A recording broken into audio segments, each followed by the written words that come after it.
नमस्कार दोस्तों, मैं मिथुन सिंह स्वागत करता हूं आप सभी का द एजुकेटर के प्लेटफॉर्म पे, जहां पे हम लोग टीचिंग एग्जामिनेशन की प्रिपरेशन करते हैं। आशा करता हूं आप सभी अच्छे होंगे, स्वस्थ होंगे इस पेंडेमिक में भी। आज दोस्तों बात करेंगे आर्टिकल्स की, जिसे कहते हैं हम लोग लिटिल डेविड, यानी कि छोटा शैतान इसे बोला जाता है। अब इसे छोटा शैतान क्यों बोला जाता है, इसके बारे में हम लोग आज की क्लास में जानेंगे।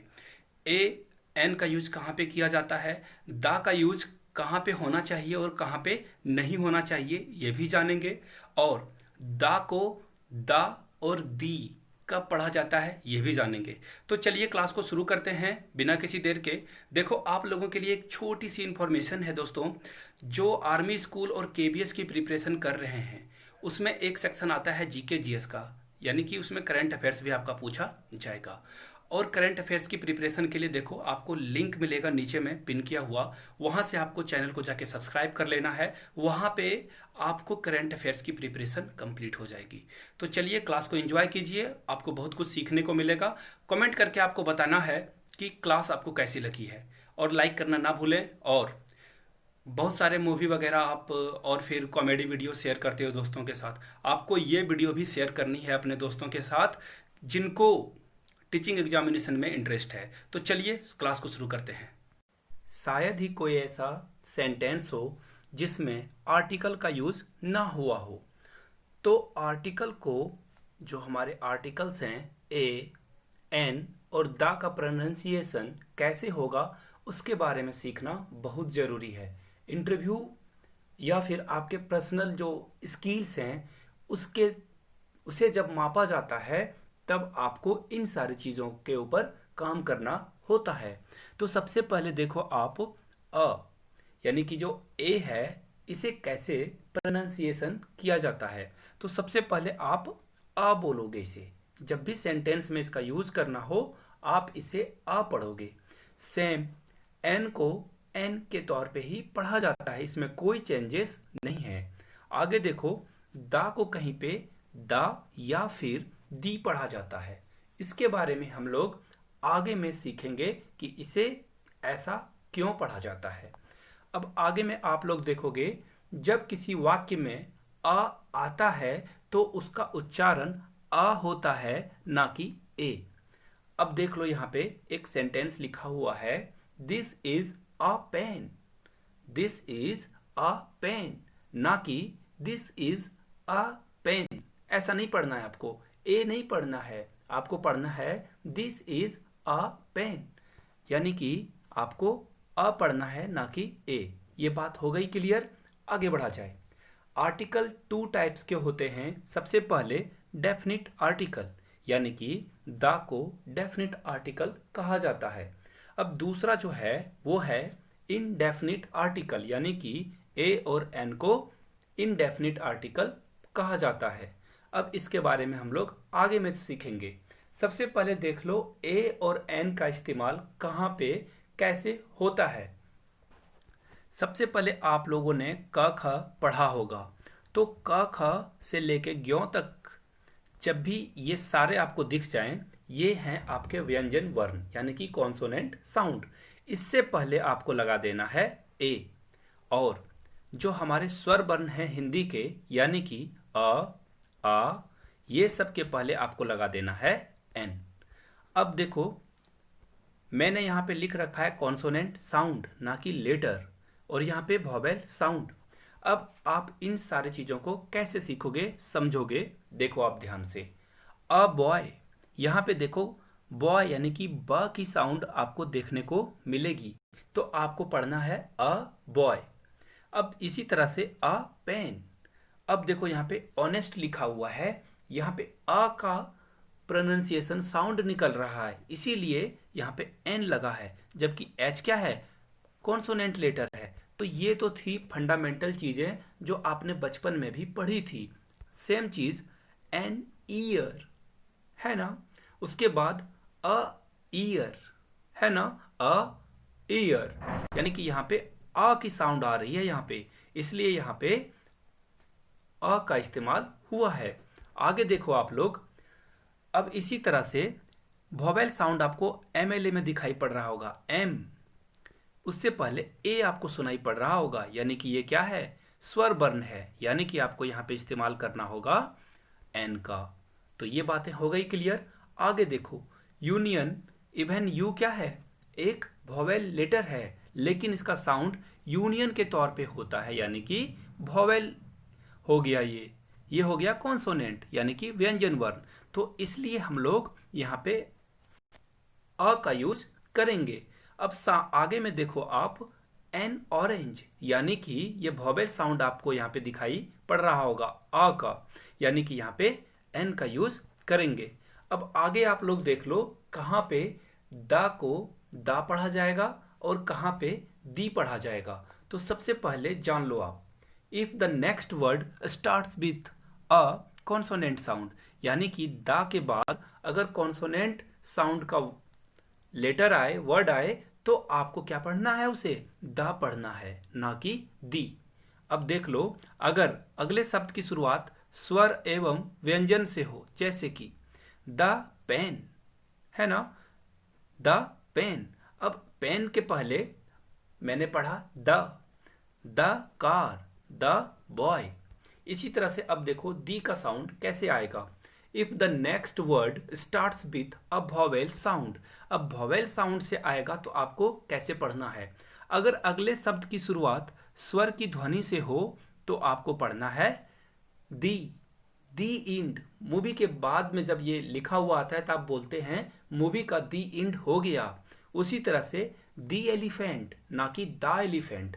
जब भी यहाँ पे देख लो ये वॉवेल साउंड है, इसलिए हम लोगों ने यहाँ पे दी पढ़ा। सेम चीज दी एजुकेटर, ना कि द एजुकेटर।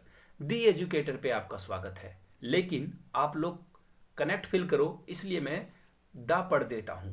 आगे देखो, अब इनडेफिनिट आर्टिकल कौन कौन होते हैं उसके बारे में जानेंगे। ए और एन, जिसे हम लोग इनडेफिनिट आर्टिकल बोलते हैं। It generally does not point out any particular person, place और थिंग, यानी कि प्रायः किसी ऐसे व्यक्ति, वस्तु, स्थान के साथ होता है जिसके बारे में आपको पहले से जानकारी ना हो। यानी कि आपको अगर पहले से जानकारी किसी चीज की नहीं होगी तो आप उसे इनडेफिनिट में रखोगे। कैसे, आगे सीखेंगे हम लोग। अब डेफिनिट आर्टिकल को आप लोग देख लो। It generally points out a particular person, place और थिंग, यानी कि कोई ऐसा व्यक्ति, वस्तु या फिर स्थान जिसके बारे में आप पहले से जानते हो, उसे बोलते हैं डेफिनिट आर्टिकल। और वहां पे हम लोग इस्तेमाल करेंगे द या फिर दी का। अब मैं आपको एक एग्जांपल से दोनों बातें समझाता हूं कि कहां पे द पढ़ना है और कहां पे दी पढ़ना है। ये बातें मैंने बता दी। अब हम लोग जानेंगे कि कौन डेफिनिट है और कौन इनडेफिनिट है। यही तो किताब है जिसके बारे में मैं बात कर रहा था, यानी कि यही। अब देखो, यही मतलब कि ये जो स्पीकर है वो इस किताब के बारे में पहले से जानता था। तो देखो इसका ट्रांसलेशन कैसे बनेगा, this is the book I was talking about, यानी कि यह वही किताब है जिसके बारे में मैं बात कर रहा था। आगे देख लो, यह एक किताब है, दिस इज अ बुक, यानी कि इस किताब के बारे में यहाँ पे कोई इंफॉर्मेशन पहले से नहीं थी, प्रीवियस नॉलेज यहाँ पे गायब था। आप, आई होप कि आप लोगों को कुछ नई चीज यहाँ पे देखने को मिली होगी। अब देखो कहां पे द का यूज करना है, विथ यूनिक पीपल और ऑब्जेक्ट्स, यानी कि जो केवल एक हैं उनके पहले आपको क्या करना है, द का यूज करना है। कैसे, the sun, the earth, the moon, the president, the CEO, the world, the sky, यानी कि जो एक है, यूनिक है, उससे पहले हमें किसका यूज कर लेना है, द का यूज करना है। आगे देखो, वेयर टू यूज द, यानी कि अब हम लोग कहां कहां और भी द का यूज करेंगे, यानी कि with the adjectives referring to a whole वो ग्रुप ऑफ पीपल, यानी कि जहां पे एक ग्रुप या फिर एक जाति का बोध हो वहां पे आप यूज करोगे द का। The old, the young, the rich, the poor, यहाँ पे सारे गरीब की बात हो रही है, सारे यंग लड़कों की बात हो रही है, सारे बूढ़ों की बात हो रही है, तो यहाँ पे द का यूज करेंगे हम लोग। आगे देख लो, द का यूज करेंगे हम लोग with famous buildings, museums and monuments, ठीक है ना। तो अब देखो, यानी कि जो बड़े बड़े भवन हैं या फिर संग्रहालय या स्मारक हैं, उनके साथ आपको इस्तेमाल करना है द का या फिर दी का। The Taj Mahal, the Qutub Minar, the Lal Qila, the Eiffel tower, यहां पे आपको दी पढ़ना है, दी एफिल टावर, द ग्लोब, यानी कि ये सब बातें आपको क्लियर हो गई होगी। आगे बढ़ते हैं हम लोग। अगर आप लोगों को इसकी पीडीएफ चाहिए और आप नहीं ले पा रहे हो तो आप हमारे टेलीग्राम चैनल से जुड़ सकते हो। द एजुकेटर लाइव आपको लिखना है टेलीग्राम पे बिना किसी स्पेस के, तो आप हमारे टेलीग्राम चैनल को ज्वाइन कर पाओगे। वहां पे आपको इसकी पीडीएफ मिल जाएगी। मैं आपको फिर से एक बार बोल दूं, अगर आप पीडीएफ लेना चाहते हो तो उसे आप सिर्फ डाउनलोड करके मत रखो, नोटबुक में उतारो और चीज़ों को समझने की कोशिश करो। एक और बात, आप ये जो चीज़ें लिखते हो, समझते हो, तभी आप इसको अपने दिमाग में रख पाओगे। पीडीएफ डाउनलोड कर लेने से आपके फ़ोन में रहेगा, आपके दिमाग में नहीं। तो इन सब सारी चीज़ों के ऊपर आपको ध्यान रखना है। आगे बढ़ते हैं। विथ ऑर्डिनल नंबर्स, यानी कि क्रम सूचक संख्या के साथ। कैसे? यहां पे देखिए, the last chapter, the first time, the third member, the second occasion, the penultimate numbers, यानी कि जब भी आप किसी ऑर्डिनल नंबर का इस्तेमाल करोगे उससे पहले आपको द का इस्तेमाल करना पड़ेगा। आगे देख लो अब, द का इस्तेमाल और कहां कहां पे किया जाता है। जो भी कंट्रीज, किंगडम, स्टेट्स और रिपब्लिक के साथ यूज हुआ रहेगा उसमें आपको वहां पे द का यूज करना पड़ेगा। जैसे the United states, the United kingdom, the Republic of Ireland. अब देखो यहाँ पे किंगडम शब्द आया है, यहाँ पे स्टेट्स आया है और यहाँ पे रिपब्लिक आया है। तो इन नामों के पहले आपको क्या करना है? द का यूज करना है। आगे बढ़ते हैं। द का यूज और कहां कहां पे होता है, उनमें जब ओनली से पहले द का प्रयोग केवल तब होगा जब ओनली का मतलब इकलौता, यानी कि ओनली वन थिंग की बात हो रही हो, तब आपको यूज करना है द का। The only son, the only friend, the only batsman, the only person, the only person I am talking two is my mother, यानी कि मेरी माँ ही एक इकलौती शख्स है जिससे मैं बातें करता हूं। तो ये जब भी यहाँ पे एक, यानी कि एक खास स्पेशल चीज की बात हो रही हो तो वहां पे आपको द का यूज करना है।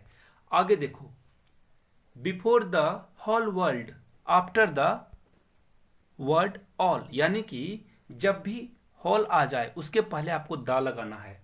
अब देखो, all the books are here, यानी कि सारी किताबें यहां पे है। ऑल के बाद आपको द का यूज करना है और हॉल के पहले आपको द का यूज करना है। देखो, एक बाद में एक पहले, यानी कि ऑल के बाद द का इस्तेमाल होगा।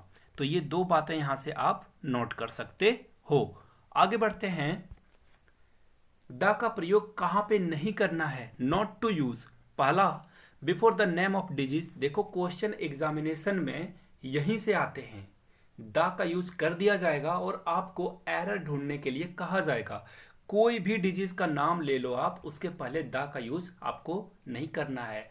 ना द मलेरिया, ना फिर द कैंसर, ना कि द कोविड, यानी कि डिजीज के पहले द का यूज नहीं होगा।